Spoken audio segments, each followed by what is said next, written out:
Tawana Franklin, our final storyteller, co-founded a school-based learning program that addresses that challenge directly for young women and girls. And the program's called Ladies First. It's dedicated to building community and empowering women and girls. And Tawana, you've done this as well as being a middle school teacher, a political consultant. She's won numerous community and leadership awards. And Tawana, you currently serve as an academic instructor and pre-college educator advisor at Lincoln High School. And recently you were even elected school board director of the University Place School District. Tawana, one of the most valuable lessons you teach through Ladies First is building positive relationships between women. How did you learn to do that? Yeah, thank you. Great question. Before I jump in, I want to just tell my daughters that I love them, and I'm grateful that they're here with me today. My sons are here too, but they disappeared, so I don't know where they are. So I really appreciated listening to all of your stories, and I'm grateful that I get to do the work of Ladies First. And in essence, I get to create this type of environment on a weekly basis with middle school and high school girls, where we share our stories, we talk about our highs and our lows, we set goals for ourselves. I get to introduce them to entrepreneurs and CEOs and founders and elected officials. And so listening to you made me even more grateful to be able to provide that opportunity to young women and to start talking through some of these experiences. Some of you in here have come in and met with my girls or led workshops with my girls, just to start having them think about their vision of what they want for themselves. But that wasn't always, this connection to women, this creation of sisterhood was not always a part of my life. I can remember in middle school and most of high school, I had a group there were 5 of us. So there were 4 friends of mine, and we were thick as thieves. We did group picture day together. We hung out at school together. We ate lunch together. We went to parties at our friends' house together. And it was just us. And it was really a survival mechanism why we formed that bond together. But it was really exclusive. I nor my friends were open to other girls. And if one person in our crew, in our squad, in our clique did not like you, we all did not like you. And we did that middle school and high school.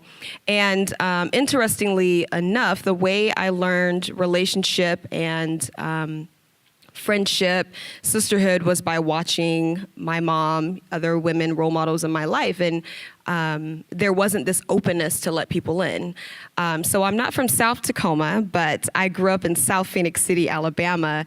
And I lived in the projects there for some time, and also in foster care and just with other people and in homeless shelters. And when you have to move a lot, my parents were also in the military, so that we moved a lot because of that. And my mom had an addiction to crack, and so we moved a lot because of that, and she couldn't pay the bills. So part of why I had these exclusive relationships was I was just afraid to open up and let people in my life, because when I became close, it was time to move. We went to a different school, and I did that for years. So my friends were my best friends, and when picture day came, and I may cry just thinking about it, but when picture day came and my mom could not pay for us to do group pictures or just to pay for me to do a single picture, my best friends paid for that. So they were so loyal, and they meant everything to me. If I didn't have money to buy a smoothie or additional lunch at school, my friends paid for that, and their families knew about my situation. And so they really looked out for me and helped me to get through really difficult times. And so I was grateful, but I just clung to them because of that relationship and how much I felt they had my back.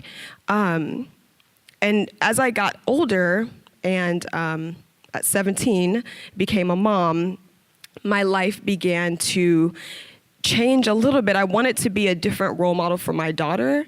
I was longing for a different type of connection because I entered a different phase of my life, and those friends just couldn't relate. I had different needs. I wanted to talk about mom stuff and had to change diapers and late nights balancing homework and my daughter. And my friends really could not fill that void. So I started to seek out different relationships. And I remember there was one girl that I just really did not like for a long time throughout middle school and high school. And she was like the first person one of the first people I knew in our community to have a child, and she was 13. But when I had a child at 17, I really was, wanting to create a relationship with her. And it went from, us seeing each other in a hall and wanting to fight each other, because I did a lot of that, fighting girls. Like, that was my form of expression. I'm angry, I'm gonna fight you. So, but I wanted to build a relationship with her because she was a mom and she was a young mom.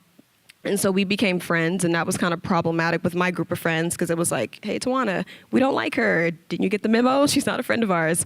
And so I'm like, well, she's a friend of mine, and I just want to grow up. Like, I'm a senior in high school now, and there are different types of relationships that I want to explore, a different level of connection that I felt I needed then. And that was kind of one of my, I guess, aha moments when I said, I can benefit from different types of women. And if I want to be exclusive and closed and think that I can't relate, and if I'm going to stick to my 4 little best friends, then I'm going to miss out on a lot of valuable relationships.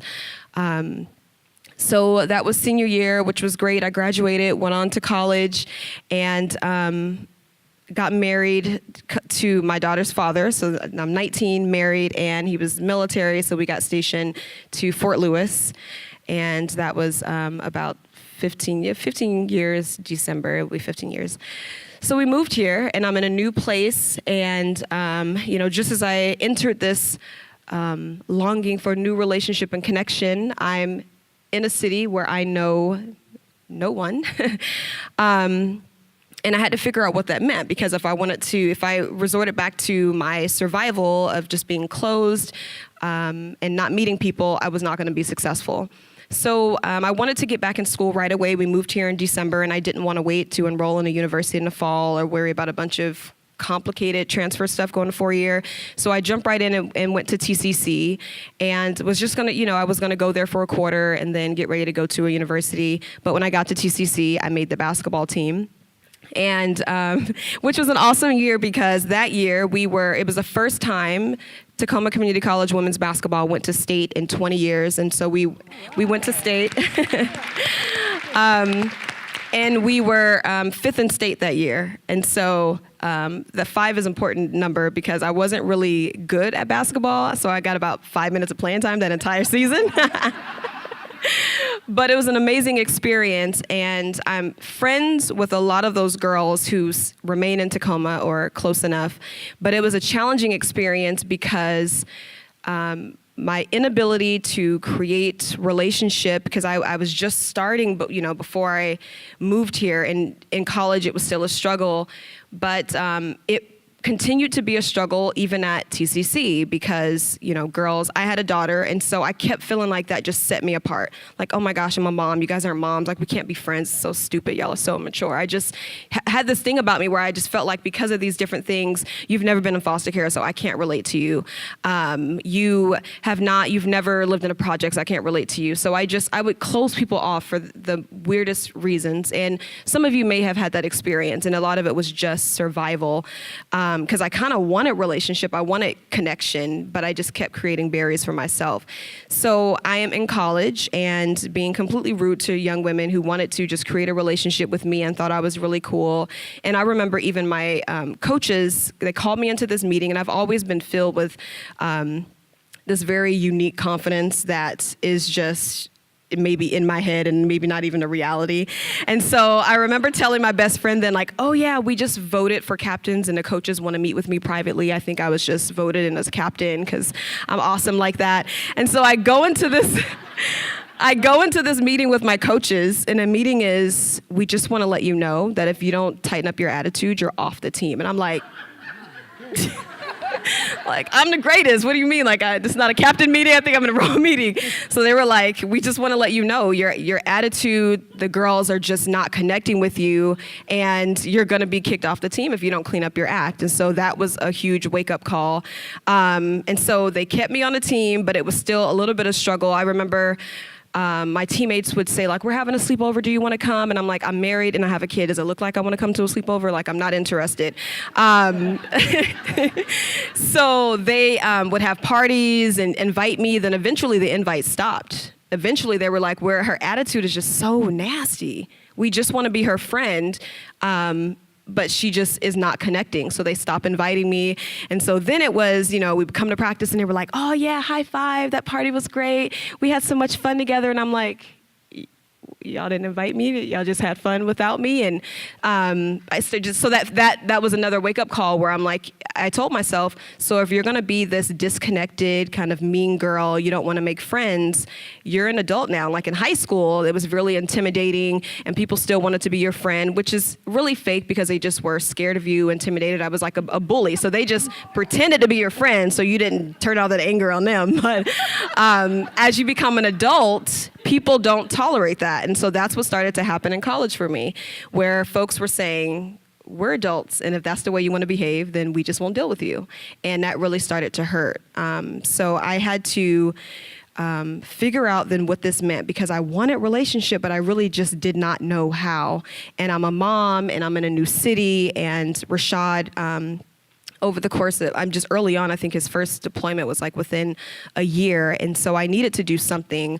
I joined Bible study at Life Center because I finished that year at TCC. After basketball season, I transferred to University of Puget Sound and put my daughter in school at Life Christian because it was close, both off of Union. And wanted to, I went to school full time and then I wanted to do Bible study. And I'm from the South and grew up in a predominantly Black community in South Phoenix City, Alabama. And our high school is about 50, it was then like 50-50 Black, white. And we really didn't even have conversation around, just other groups of people. So when I went to Bible study and there were hundreds of women and I was so excited to just connect with women and I felt like an adult. And I get there and like all the women in Bible study are white. And so it's another barrier because I'm like, dang it, I want to connect, but we can't connect because I'm Black and you're white. So clearly we don't have anything in common.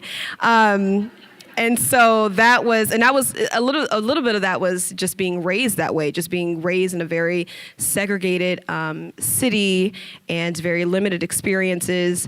And so very positive outcomes came from that, because one thing that I realized is as women, as moms, as wives, we had a lot in common. So that was my initial reaction, but I met some really great friends and we continue to raise our kids together and do fun activities in my community.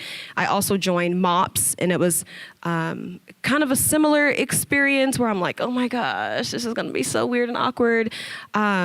And I had a lot to do with coming from the South, but what I love about the Pacific Northwest is there's a lot more open dialogue and conversation around working together and being together and finding connection and relation. And so I did really good in MOPS and in my Bible study and continued to attend my church.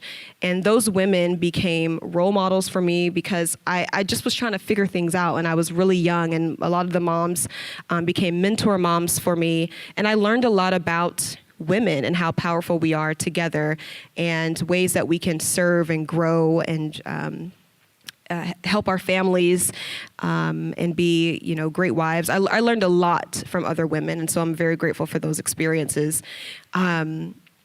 And so you would think at that point, maybe I had it all figured out, this whole sisterhood thing, but not really. I still had a longing to kind of return to my community the things that really work for me.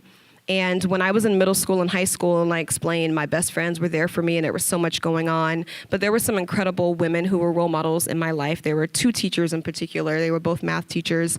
And they would be the ones, if I'm trying on a new eyeshadow and way too much of it, and they would be like, Tawana, seriously, why are you wearing that much eyeshadow? Or a new lipstick and lip liner all over the place. And they would just be like, honey, let me help you. So they were just, and they would do things like I remember they would bring little, like one of them brought me a handbag to school, and they would invite me to these community events and connect me with other women.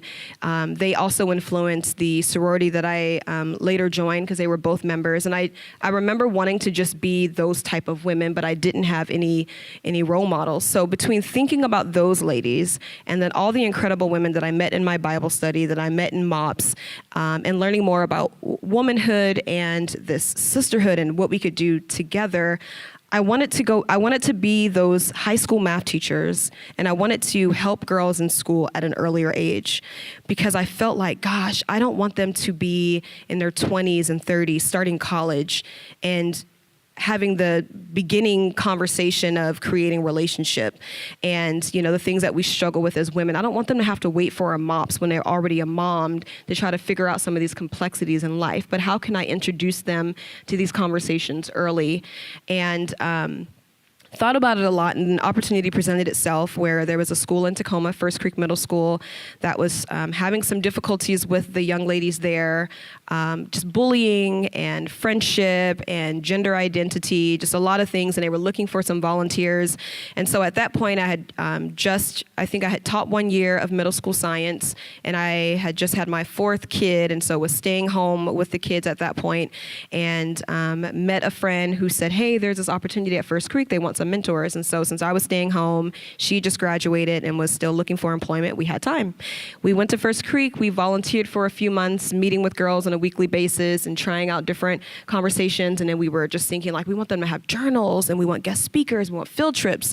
So we started in the spring, so the last 3 months of school. And then that summer, we wanted to just make this thing bigger because we were already getting contacted by other schools in Tacoma saying, we want this. And at that point, we were calling it girls only because it was girls only.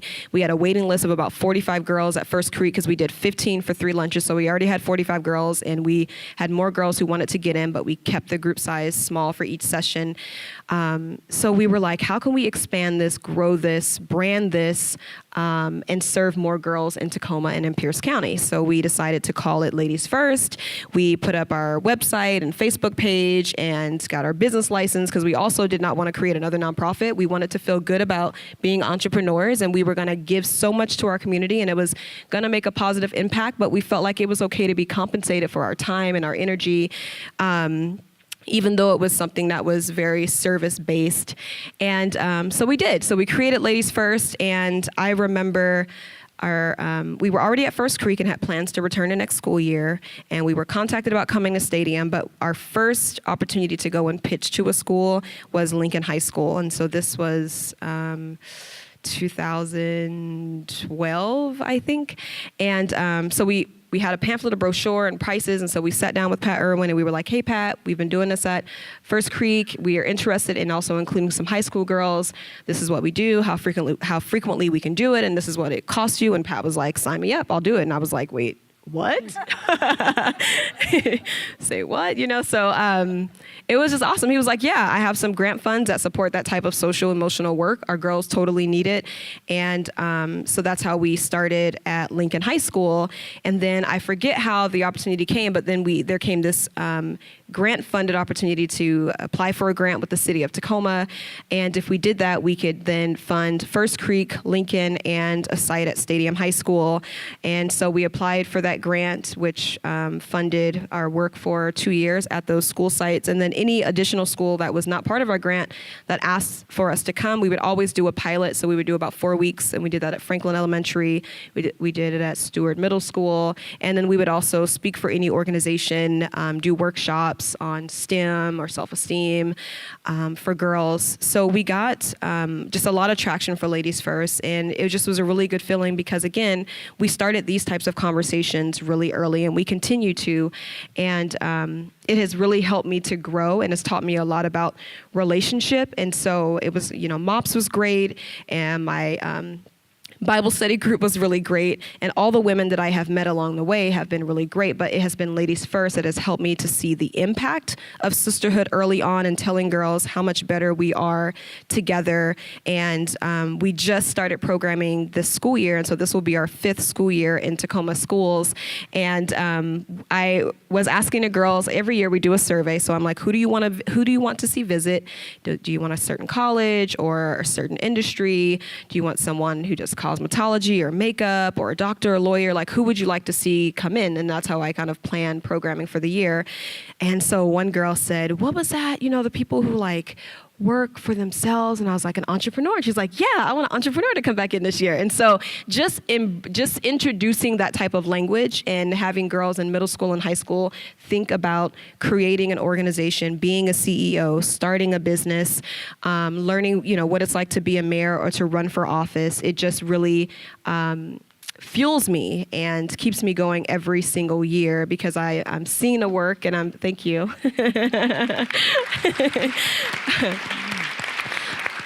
I get to see the work that we're doing make a difference in my community. And so I don't have the legacy here in Tacoma. I've been here almost 15 years. So now when people ask me where I'm from, I don't get to say, well, I'm not from here. They're like, you've been here 15 years. You're from here. Like, let it go. But I am very proud to be creating a legacy in Tacoma. And whether it's the legacy of Ladies First or just the legacy of women connecting and creating a sisterhood, it just makes me proud and very grateful. And all this work makes me a better mom and a better friend and a better woman. And I'm still on this journey. I mean, every day I'm learning more things because, now I have the relationship. My oldest, who I had at 17, is now 17 and sitting in this room. And I'm so proud of her. She's a computer scientist and coder and had an internship this summer with AT&T. And so I get to sit here and it makes me very emotional because I think about at 17, I was, coming out of many years of abuse and homelessness and teen pregnancy. And I get to sit here and my daughter, she doesn't have to say like, yeah, my mom is on drugs. And, that's not her legacy. Her legacy is her mom is an elected official and founded an organization in a city that she moved to and didn't know anyone. And that makes me feel really good to be a woman and to empower other women. Thank you.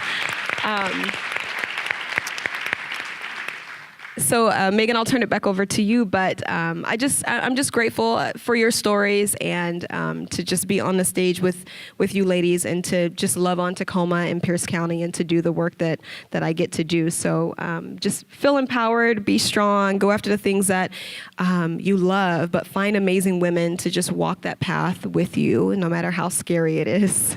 Thank you.